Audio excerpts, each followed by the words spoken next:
Welcome to the Brothers in Crime podcast. We are brothers. We talk about true crime. We don't take ourselves too seriously. And you shouldn't either. So you were telling me about these hikers that were found dead, and that kind of struck me because a lot of times we talk about how hikers found somebody dead. And in this case, they were the ones that ended up being dead. Yeah, I mean, you and I have this sort of a practice of not being in nature for any extended period of time outside of, like, you know, our front door, because you might find some things you don't want to find. But in this case, they were, like you said, they were the ones who were actually found. And it's a case that we have talked about before briefly. If you go back to our one of our early episodes for our longtime listeners about the Colonial Parkway murders, this case is one that came up in the Putting It All Together episode because it has often been a case that people wondered or maybe had theories that potentially whoever had committed the so-called Colonial Parkway murders may have committed this crime as well. And in fact, on the Colonial Parkway murders Wikipedia page, which no, Wikipedia isn't the source for all of our information, you can find this case still listed as a case that, you know, maybe it's associated with it, which is interesting at this point, and you'll find out why in a minute. But I think before we get into the details, before we get into the recent developments in this case and unpack all that, I think it's important because we do have a decent amount of information about the two ladies that were the victims in this case, to go ahead and to talk a little bit about them. Yeah, I mean, tell us who they were. Who are we talking about? So we're talking about Julianne Marie Williams, Julie Williams, and Laura Salisbury Winans, or Lollie Winans. And they were, before I get into what happened to them, yeah, we're going to stick to who they were. Sorry, I almost put the cart before the horse there. So again. Julie and Lollie. Julie and Lollie, that's who we're talking about today. And I want to start by talking about Lollie. And these ladies, just to give you some context here, in 1996, Lollie was 26, Julie was 24. And, you know, they were kind of at this point of like that post-college. I think some of us see that as sort of like, you know, you kind of finish up that stuff and you're starting out on like careers, or maybe you're settling down and you're kind of getting your feet planted and things start sort of clearing up and making sense. But I don't know if that's how you would describe it, or... No, it's the beginning of the end. Well, that's also probably a fair way to describe it. Your best years are behind you. It's only downhill from here. You've reached the peak. Oh my gosh. You cracked me up. Okay.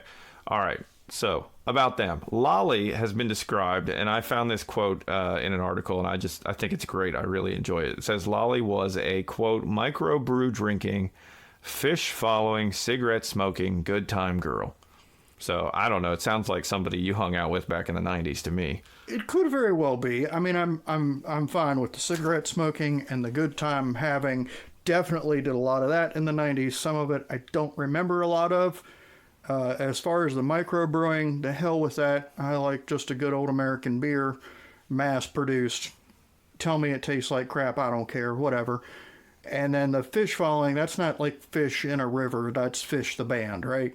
That's a great question, because she is all about nature. This is not F-I-S-H, this is P-H-I-S-H. You are correct. Okay, yeah, because fishing, I'm not into that. I mean, I like fishing, but I prefer not to have any bait on the hook, so I'm not disturbed by the damn fish. Yeah, just put a little lead thing on there, a weight. Don't worry about it. Don't even put a hook on there. Yeah, right. Just throw that out there. I enjoy sitting on the water and drinking beer and, you know, sun or whatever, but I hate that being interrupted by the damn fish. Right. I get it.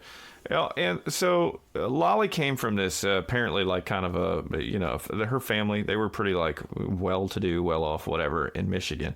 But she wasn't all about that. She was more about kind of setting off doing her own thing. And so she went off to college in Vermont for a little bit, dropped out of there. A few years later, in 94, she enrolled in Unity College, which was up in Maine. And she was studying to become a wilderness guide. I didn't know you could study for that. Like, that's a thing? I mean, did Crocodile Dundee go to Wilderness Guide University, or? That's a great question. Honestly, I don't have the answer. I'm not a wilderness guide expert, so if you're listening and you are, let us know. But I feel like you can get a college degree in just about anything. So I don't know. I mean, I'm not judging. That's just new information for me. I assumed wilderness guides learned the things in the wilderness from other wilderness guides. But who knew? well, maybe they go to college and then they take the class, and the class goes out in the wilderness and they learn about the wilderness. Maybe that's it. Maybe their final is like they helicopter you out to the middle of nowhere, and if you make it back, you pass, and if not... You're like a Green Beret without the beret. Right. Now, you said Lollie is from Michigan? So her family's from Michigan. That's right. Yes, correct. Were you going somewhere with that? Okay. No, I never heard Michigan. I heard Minnesota, and I heard Maine or something. Well, so she was in college at Maine. I thought I said her family's from Michigan, but if I didn't, I apologize. So yeah, her family was from Michigan, and then she most recently had been at Unity College in Maine, and so that's where she had been kind of before this incident that I'm going to describe in a minute. But before I get to the incident, we need to talk about Julie too. So my understanding is that Julie was sort of this geologist in the making, that she was a high achiever.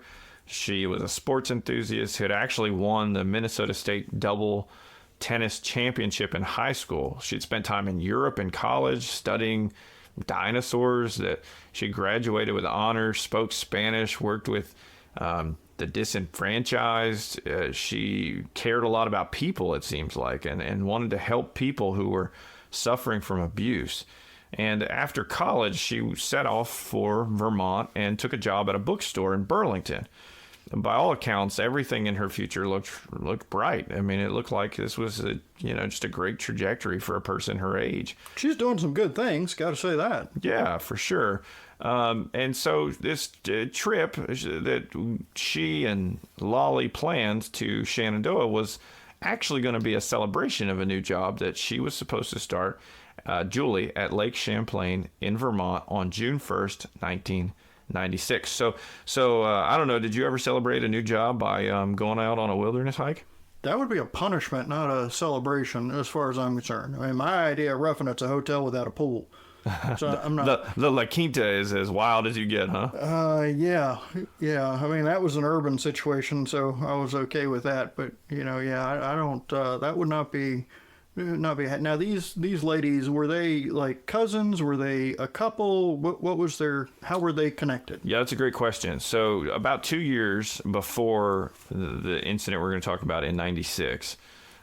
They met at this thing called Woods Women, which is a now non-existent nonprofit organization in Minnesota that focused on education and adventure travel for women. So it was these like kind of isolated lakes and whatever, these pine forests and all that stuff, where Julie and Lollie met and they connected. They were from different states and kind of had these different backgrounds, but they both loved the outdoors, and they became a couple. And so they went on this trip as a couple, and they took their golden retriever Taj with them May 19th, 1996 to Shenandoah National Park for this backpacking trip. Wow. Okay. So these ladies are getting all over the country, and one all over the world. But you said that organization called Woods Women until you clarified, I thought that was some kind of a dating service for, Like outdoorsy folk? Woods Women, I don't know. Women that live in the woods or something. Like, ooh, rough. Yeah, I mean, that's, I had never heard of it, and it didn't sound like, it doesn't exist anymore. So I would have been pretty young when it sounds like it went under. But anyway. So they go out on this backpacking trip to Shenandoah National Park in Virginia. And it's May. So that's actually, it's a pretty good time of year if you're going to be outside. It's not super hot in that part of the world, but it's definitely going to be warm. The snakes might be out, so that would definitely rule you out for anywhere beyond your front porch. I don't mess with a note rope. Oh my gosh. Okay. All right. Back to the story. All right. So remember, I said Julie was supposed to start a new job on June 1st, 1996, right? Yes. So they set out for this trip May 19th. So it's not going to be like a super long trip. This camping trip, backpacking trip, relatively like a week or so, and then they're going to head up. Well, because of this new job that she was supposed to start, when the families hadn't heard from them, they reported them missing on May 31st. And then on June 1st, instead of starting that new job, park rangers discovered their body near their campsite in the park about a quarter mile from Skyline Drive off of the Appalachian Trail. Oh, no, that's terrible. Yeah, Lollie was found inside their tent. Julianne was found in her sleeping bag about 40 feet away down an embankment. Their hands were both bound, their mouths were gagged, and their throats had been slit. Oh. And although they were partially undressed, neither of them were sexually assaulted. So just, again, if you listen to our coverage of the Colonial Parkway murders, it might kind of make sense why the similarities in terms of just what happened at the crime scene and how they were murdered and all of that just sort of really was reminiscent of what happened, particularly in Kathy and Becky's case. Yeah, the glaring difference is there's no vehicle involved here. True. That was something that we had in all those cases. And geographically, I mean, we're talking, it's pretty far away from... Right. It's in the same state, but it's quite a hike. And also I should say that it's not a prerequisite that a vehicle be involved to be a Colonial Parkway case, because the ones that we are commonly referred to as the Colonial Parkway murders, there's a vehicle involved in each of those. But that's not to say you and I both have a feeling there are a lot more that bag of shit was involved in. Absolutely. That are not part of the Colonial Parkway murders collective at the moment. Right. Exactly. Now, I'm surprised you haven't asked me yet about the dog. Do you want to know what happened to the dog? Oh, God. Yes and no. So Taj, the golden retriever, was found wandering through the park unleashed. He was fine. Keep me hanging like that. All right. The dog was thankfully left unharmed. So Taj is unharmed, but he's very sad because his family's gone. Yeah, it's awful. I hopefully I don't know. Dogs are smart, so even if he didn't see it, I'm sure he figured it out. So anyway, why are we talking about this case today? So these women were out. They're, like I said, they kind of had their whole lives in front of them. By all accounts, I mean, these aren't like high risk people. I mean, other than hiking, other than being out in the wilderness, you know, they seem like they've got these solid families that care about them. They've got these great career trajectories. They're not. Nothing that I've read or heard about this case indicates that these ladies would have been into drugs, sex workers, doing anything that would pissing people off. Right. Yeah, there's none of that. Having affairs with married men or something like that. Yeah, exactly. So here they are. They're just minding their business in this national park, and they get murdered. And so it's like, what happened and why are we talking about it now? Well, the reason we're talking about it now is because on June 20th, 2024, the FBI identified a suspect in their case. Go FBI. Yeah, so my understanding is the FBI, the Virginia State Police, who we've kind of given some criticism of with the handling of the Colonial Parkway murders, which I think they've deserved and earned. Yeah, the fact that I just got to say go FBI, it felt weird because usually my comments about them with regard specifically to the Colonial Parkways has not been favorable. Yeah, but in this case, they were able to kind of work together, and really, I think what put it over the edge and what matters and what needs to happen in all these cases is that they took some evidence and they gave it to a private lab who was able to test and pull DNA from several items of evidence, and then with law enforcement's assistance, the profile was then submitted to CODIS, and a positive match was returned to a guy named Walter Leo Jackson Sr., who was born November 2nd, 1947.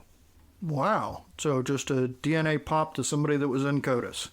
Indeed. So now, how was that cat in CODIS? What had he did?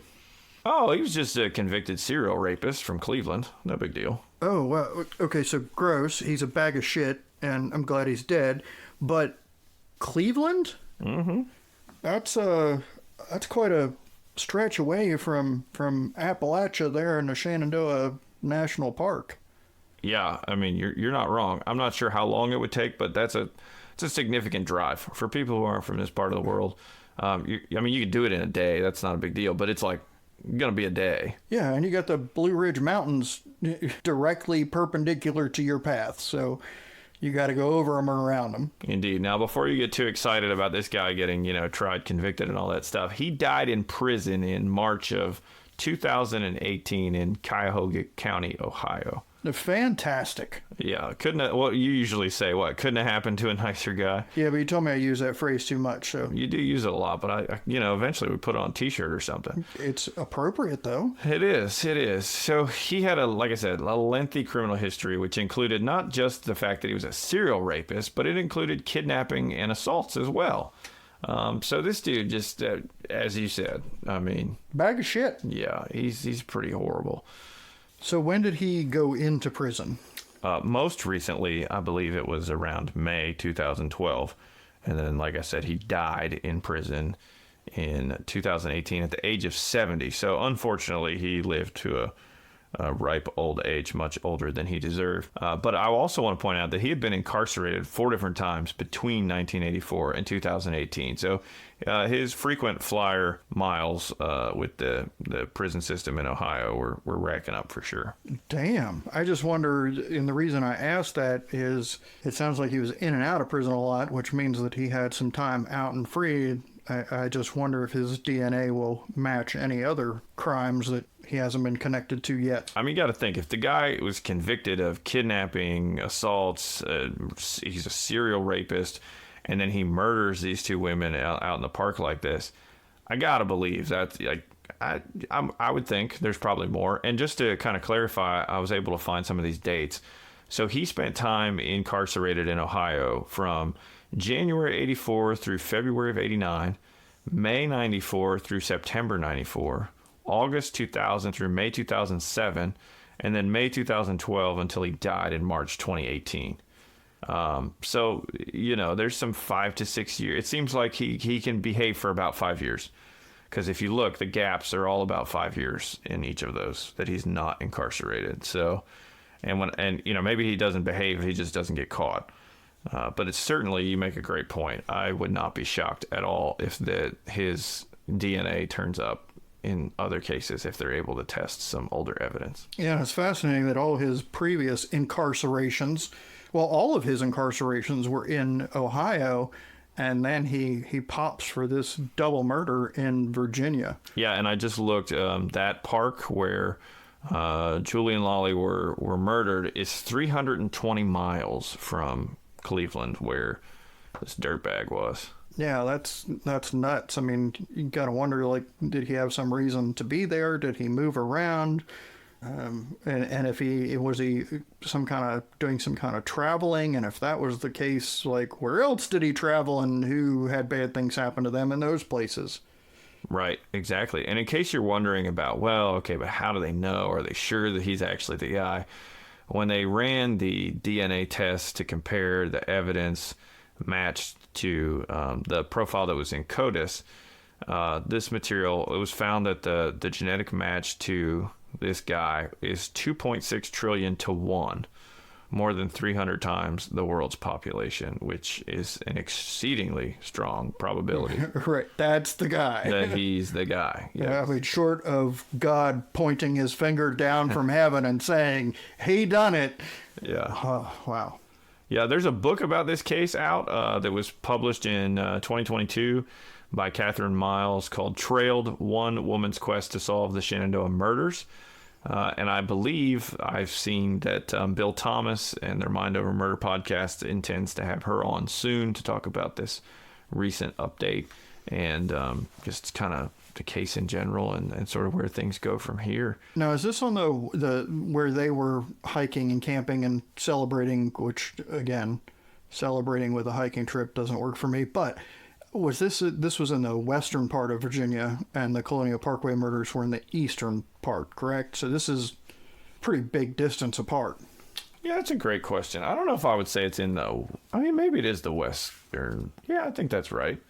I'm just thinking about the geography of it. Yeah, me too. I'm trying to picture the mountains. I feel like... I don't know that I'd say... It's more like the middle northern part of the state of Virginia. Okay, so it's up here. Like the north central part of Virginia, and the Colonial Parkway murders, they're southeast. They're on the coast, on the south. Yeah. So I mean, geographically, that's the biggest difference between the Colonial Parkway murders in this case, for sure. It's a couple hours away, but then again, we got this murderer that's... drove from Cleveland. Right, and he's probably 6 hours away. Yeah, which is crazy. Yeah. And, just talking about this guy. So he had a guilty plea in 2011 for rape and kidnapping, and then was convicted in 2014 for 2 abduction rapes that occurred in 1996. So it's hard for me to believe. I just feel like there probably are more victims out there. Whether they'll ever be figured out or whatever, it's hard for me to say. But this guy certainly was no stranger to just awful, awful behavior. Yeah, I mean, you can't say he definitely did other crimes, but it'd be reasonable to think it's possible. Yeah, exactly. Because it doesn't sound like he did anything useful other than hurt and torture and kill people. Now, what you may not know about this case, though, is that, you said go FBI about, figuring out this guy did it. But were you aware that they initially had actually arrested another guy for the murders of Lollie and Julie? Arrested? No. Yeah, in fact, they filed capital murder charges in 2002 against a guy named Darrell Rice, who was a computer programmer in Maryland. They said at that time they thought that the attack was motivated by hate, bias, and anti-woman rage. Anti-woman rage, but there's 2 of them, so women, I don't know, whatever. So at that point, federal authorities thought that this was motivated by some sort of, bias, animosity, or hatred toward Julie and Lollie specifically. And they cited essentially circumstantial evidence, surveillance video that showed Rice was entered the park around the time that they believe the killings occurred. Oh, yeah, well, if he was in the park, he did it. Now, apparently... How'd they rule him out? Lie detector? So apparently this guy had attacked a woman in the park a year later and had a history of violence against women, and supposedly had made some admissions to other prisoners, but he denied the charges. Now, the U.S. Attorney General at the time, John Ashcroft, he was the one who announced the indictment against Rice. At that point, the prosecutors were using, for the first time, a 1994 law that allowed enhanced penalties for crimes that were motivated by bias against gay people. And Ashcroft said that Rice could be eligible for the death penalty. But, I know this is what you want to know, the charges against Rice were dropped in 2000 shortly before his trial was scheduled to take place, after forensic testing showed that the hairs found at the murder scene excluded him as a possible suspect, and instead actually implicated another man, a convicted serial killer named Richard Evanitz? Yeah, Evanitz. But he had taken his own life in 2002 before he was implicated in another set of murders of 3 girls in Spotsylvania County, Virginia. Okay, well, that's a weird turn of events. Didn't see that one coming, did you? No, and it's a little confusing. So you found hairs that weren't consistent with the guy you were sure did it. Because of video that you saw that just put him in the park. Yeah, but, okay, so if our suspect has brown hair, but we found a blonde hair on this person on the body, okay, well, the brown hair guy couldn't the blonde hairs have come from somewhere else? No. So it sounds like they thought initially they found brown hairs and this guy had brown hairs, but then when they did, it sounds like maybe they actually did DNA testing on the hair, and then that conclusively proved that it wasn't him. But to your point, maybe he just didn't leave any hair there, and this is some other guy's hair. Or maybe he had an accomplice. I don't know. Yeah, it just sounds sloppy to me, but that wouldn't be the first time. I mean, they got to the right result, because obviously it wasn't him, but not for the right reason, it doesn't sound like. And then the second guy, if he wasn't already dead, and it sounds like he was, a bag of shit too, but if he wasn't already dead, it sounded like he'd have been up the river. Right? Yeah, it's bizarre. And I mean, this just goes to show, people are quick to kind of... And if his daggone hair, it matches, if this is the junk science hair match, then okay, I get why we're not even talking about that second suspect anymore. But if this is DNA hair, then we need to kind of explain why his hair was there if we're going to DNA match old, what's his name? Leroy? Walter? No, Walter Leo. Walter Leo something. Yeah, he liked to go by Leo because he's a weirdo. Yeah. Oh, gosh. Yeah, so it's interesting. Apparently, this guy, old Leo Jackson, was actually known to visit the park, the Shenandoah National Park, and was believed to be driving a 1984 chestnut brown AMC Eagle at the time of the killings. One of the ugliest vehicles on the road. It is. Yeah, when I read that, I thought, okay, that fits. Apparently, he often used temporary license plates, altered license plates, and he frequently changed vehicles because, he's a serial rapist and abductor, so that makes sense. That's what you do, I guess. That's as one does. But yeah, now, if you're wondering, like, okay, cool, case solved, I can just put this in the back of my brain. The police that are investigating this, the FBI, the Virginia State Police, they're still looking for information. So in the event that you know anything, you have any information, you knew this guy, you're around in the area, you might have seen something or anything at all that's related to Leo Jackson, his chestnut brown AMC Eagle, his traveling habits, his time in Ohio, or his time in the Shenandoah National Park, please reach out, contact the FBI and or the Virginia State Police and share that information with them. That's what they're asking for because their work's not done yet. Although they've been able to match the DNA and they know that this is the guy who did these horrific crimes, I'm sure there's still lots of questions and they want to chase down everything they can and be able to sort of piece together as much information as they can gather about why, what, where, and how this all took place. I wonder if that has anything to do with my hair question. Like, okay, we got Leo's DNA on something at the crime scene, I guess, although I don't know what. If there's no sexual assault, I wonder where they found his DNA. But we've also got these hairs that we were convinced belong to this other dude that's already dead.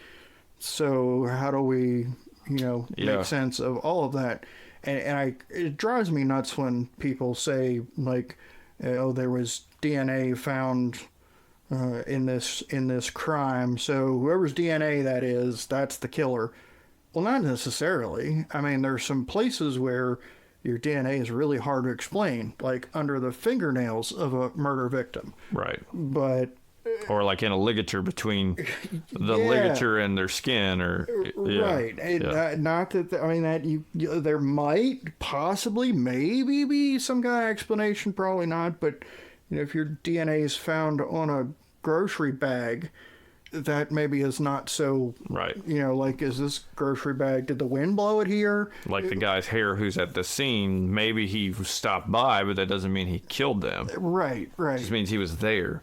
Right. That's less damning than the kind of other evidence you talk about. Now, and to your point, I know you mentioned like what evidence is it? In all the reporting that I've looked at, I see often, or I think pretty much in every instance, it's described as, quote, several items of evidence. Because I wonder too, what exactly is it? It seems that they're not saying, and maybe there's a reason for that. Maybe there's some details about this case that haven't been let out before. And so they're trying to keep that, and maybe you're right. Maybe they have some theories about was there an accomplice or a witness, or maybe they're trying to figure that out. So there could be good reason for it. I don't know. Let's just remember though that just because the government has announced that this is our guy, they've announced previously this is our guy about another guy. I mean, they were taking him to trial on capital murder charges. Right. So yeah. And that dude, I mean, it sounds like he was, I think, indicted or arrested in 2002, and the charges weren't dropped till 2004. So he spent 2 years either in custody or on bond pending a trial for capital murder when, oops. Yeah, my bad. Yeah, so that's... It's this other guy. Oh, no, wait, my bad. Not him either. That would be tough. And you might be wondering, I'm surprised you didn't ask me this yet, but I'm sure you're wondering it, and you're thinking about other things. Why now? What changed? Why all of a sudden? What prompted this to come to a conclusion? Well, that's a good question. If he went to his last time going to prison was 2012, he's dead in 2018, and now it's 2024 before we make this DNA match. Yeah, right. What the hell, dude? Yeah, so the case just languished on unsolved for all those years. And then in 2021, the FBI put a new team on the case to review the murders. And it turns out that fresh pair of eyes and these people who apparently actually worked the case were able to sort of reevaluate leads and interview folks, and then decided that they needed to prioritize certain evidence that we don't know exactly what it is from the crime scene. and have it retested by an accredited private lab rather than the FBI's lab, which generally nowadays, these private labs like Authrim and some of these other ones, they can do stuff that's just mind-blowing and are capable of doing things that, frankly, law enforcement agencies just don't have the capability to do. So we need more of this. We need more private labs that can do completely independent testing and can do stuff that, everybody else can't do. And we need to cooperate with them so that cases like this can get solved. Heck yeah. Well, I believe you said there was a knife involved in this, and I wonder, I'm just wondering out loud here, if perhaps there was some blood there. Because we know many times when there's stabbing and slicing involved that the assailant will end up cutting themselves and leave blood behind. That would be pretty damning. Yeah, well, and frankly, under evidence. Fingernails, that makes sense, especially given, I don't know exactly how the attacks went down because I think those details have been kept it somewhat does, under wraps. But it when could you be. Thinking back on, and you just repeated it about several items of evidence. Items could be fingernail clippings, of course, but items could also be something that blood was dripped on or a knife or something like that. So, yeah. I just hope it's legit this time. Yeah. I think, And thank goodness they didn't actually lock somebody up for life or execute somebody when they thought they had the guy before. Right. And I want to clarify a couple things. I think we can take a little bit of solace in the fact that there is at least a legit, no questions asked match because we have this private independent lab that's, a solid lab. Also, in the press release from the FBI, they noted that even though they had this DNA match with CODIS, they went to the additional step of comparing the evidence from the murder scene directly to a buccal swab containing Jackson's DNA. So apparently they must have still had that from whenever it had been performed before he died. They must hang on to the swabs. And so instead of just relying on, we put the numbers in and we get the match on the numbers, they did that. And then after that, they said, okay, we want to actually get a sample and compare sample to sample and make sure that we have a match. Yeah, that's thorough. That's good. But that takes us back to, I was stipulating that the DNA was a match. Oh, but just whether he actually did it. Where did the DNA come from, and does that mean he did it? Maybe I'm being too picky. No, but it's a fair question when we don't know exactly what the evidence is. Because to your point, right, if there's, okay, we'll just be crazy, right? Let's say there's some sort of fluid somewhere at the scene on a tent, sleeping bag, whatever. Well, maybe he's a weirdo that left some fluid behind after he discovered them already dead or before they were dead while they were sleeping or whatever, versus to like what we described earlier. Right. And documentaries do this all the time. They'll say, oh, this seminal fluid was found on this tent, and whoever it was, that's the murderer. No, that means that whoever the owner of that fluid is, left some fluid there. Deposited on the tent. Right. Now, is that something you need to pursue and see if that explains, you need to find out why they were there, and did they do the murder while they were there? Right. But it's not, you're kind of jumping a little bit. It might be a reasonable conclusion, but it might not. Yeah, that's a great point. And without having more information, I think it's important for us to just think about this in terms of what we do know. So, really good point. But the FBI and Virginia State Police, they seem, adamant, but they were in 2002, that this guy is the guy. So, there you have it. Wow. Just yeah, and I'm not trying to really be a defense advocate here or anything. We've covered lots of bags of shit that all deserve to rot in hell, but we've also talked about a lot of people who did decades in prison for crimes they didn't commit. That's a great point, and I think it's been a little while since we've done one of those cases, and there is one that actually came out of the state of Virginia that we should talk about soon. Hey, thanks for hanging out with us on the Brothers in Crime podcast. Feedback and suggestions are always welcome. For links and resources related to this episode, please see the show notes or visit us at brothersincrimepodcast.com. We hope you'll save, subscribe, or bookmark us on your favorite podcast site and join us for the next episode.